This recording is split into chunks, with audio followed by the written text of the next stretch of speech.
যেয়া আবার ঈদের দিন চলে আসে, আবার ঈদের দিন পরের দিন যেয়া কি সুন্দর সেই মানে সেই কি করতেছে আলাপ দুষ্ট লোকের মিষ্টি বলতেছে যে আমার আপা আমার গাড়ি কিনে দেন, আমি এদিকে কাম টাম করে খাই।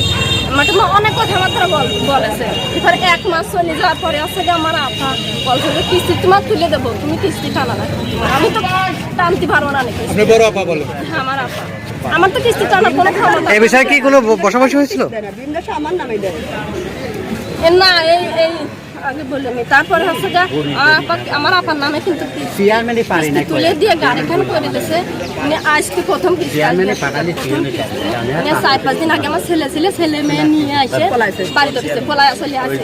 প্রথম কিস্তি কাল পরশু দিন থেকে ফোন দিচ্ছি দেবো না আমার আপার কাজ বলে একটা আমার কাজ আজকে ফোন দিচ্ছি, ফোনে রিসিভ করে। হাজবেন্ড থাকতে কোথায়? বাড়িতে। হ্যাঁ বললাম না এই যে মামদানিপুর। বিয়ে হয়েছে কয় বছর আপনার? 10 বছর বিয়ে হয়েছে। আমার মেয়ে যে এত বড়, আমার ছেলে এত বড়। এক ছেলে এক মেয়ে। হ্যাঁ। আচ্ছা, আপনার আপা বলছে যে উনি নেশাদ্রব্য নেশা করে।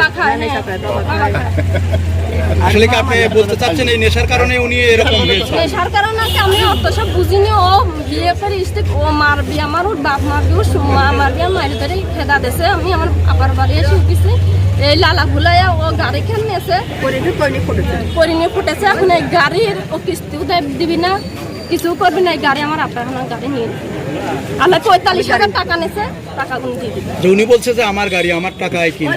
টাকা কিনে না, আর আমার আপা দিয়েছে 45,000 টাকা। ওই সময় কেউ ছিল? সাক্ষী আছে কোনো? সাক্ষী ওর বাপি, ওর বাপের কাছে ফোন দেওয়া হয়েছিল। ওর বাপি যে আপনার ছেলের কাছে এত টাকা দেওয়া হলো। আচ্ছা আমি বলি, বিষয়টা হচ্ছে যেহেতু আপনাদের পারিবারিক দ্বন্দ্ব, তাই না? তো আপনার হাজবেন্ড বা আপনার আপা টাকা তুলে দিচ্ছে, তাই না? তো টাকা দিচ্ছে না। এখন কি আপনি অভিযোগ করবেন এই বিষয়ে?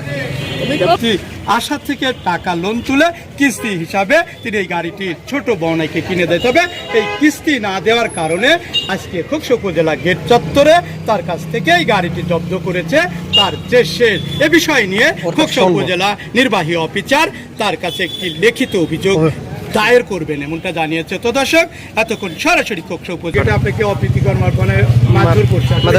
গাড়ি নিয়ে এনেছে গাড়িটা আমার, বুঝছেন? আপনার তো আপনি যে শেষ দাবি করেছে আমি আশা থেকে লোন তুলে গাড়িটা আমি কিনে দিয়েছিলাম বহনাইকে, এই বিষয়টা লোন তুলে টাকা ধরে কিভাবে টাকা ধরে জানি না, আমিও টাকা দিছি।